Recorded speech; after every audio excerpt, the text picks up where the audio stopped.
Assalamualaikum warahmatullahi wabarakatuh. Hari ini kita akan teruskan pembelajaran kita, itu pendidikan kesihatan tahun 4, tajuk konflik dan stres. Usah dibiarkan, mari selesaikan.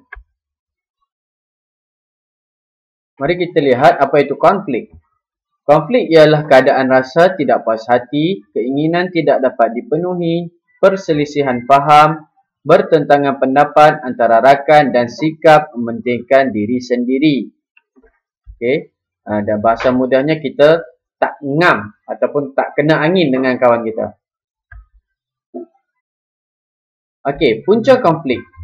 Kita lihat, yang pertama salah faham, yang kedua keinginan tidak dipenuhi, ketiga pendapat tidak diterima, keempat persaingan mendapatkan sesuatu, kelima mementingkan diri sendiri, keenam inginkan kesempurnaan, tujuh tidak menghormati orang lain.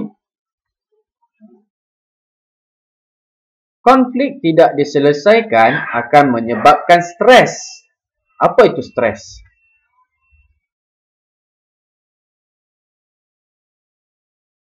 Stres ialah keadaan resah, cemas, tegang dan fikiran terganggu. Stres yang tidak dikawal atau diurus dengan sempurna akan memberikan kesan buruk kepada kalau kita tak kawal stres, kita akan memberikan kesan buruk kepada mental kita, sosial iaitu hubungan kita dengan sekeliling dan fizikal kita. Ada dua jenis stres. Yang pertama eustress iaitu stres positif, stres ataupun tekanan yang membantu kita ke arah kebaikan. Yang kedua distress, stres negatif yang menyebabkan kesihatan mental dan fizikal kita terganggu.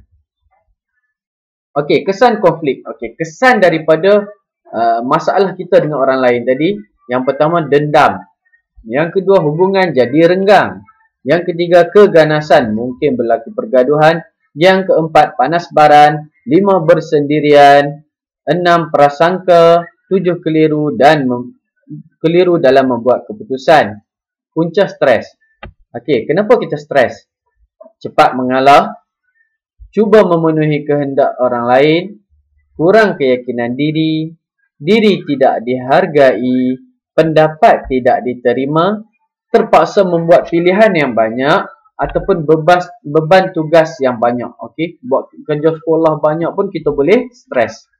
Ini nak buat, itu nak buat, itu nak buat. Okey. Seterusnya, kesan stres. Okey, bila kita stres, okey, kita akan dapat kesan kepada diri kita. Okay. Yang pertama, prestasi pembelajaran kita menurun. Yang kedua, bergaduh. Okay. Tadi kan kita ada konflik dengan kawan kita. Kemudian bila kita tak tahan, kita stres, kita pun bergaduh. Yang ketiga, putus asa dan kecewa. Yang keempat, bersikap agresif dan pemarah. 5, berasa malas dan tidak bertenaga. 6, murung. 7, kesihatan fizikal kita terganggu. Okey, mari kita lihat cara menguruskan stres. Yang pertama, kita kena belajar kawal kemarahan kita. Okey, bila bergaduh kita tarik nafas, tahan dulu marah kita.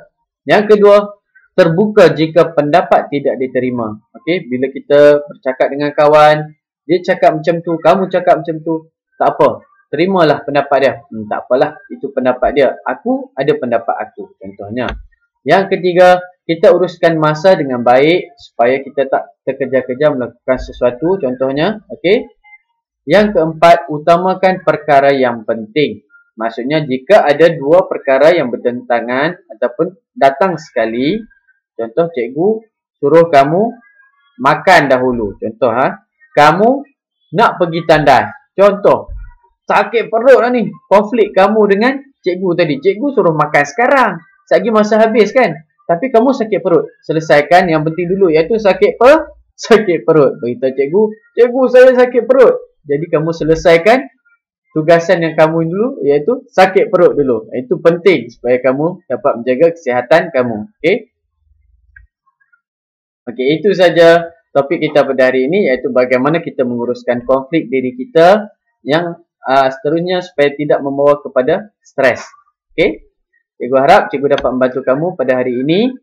Sebarang pertanyaan kamu boleh hubungi cikgu di WhatsApp peribadi. Sekian, terima kasih.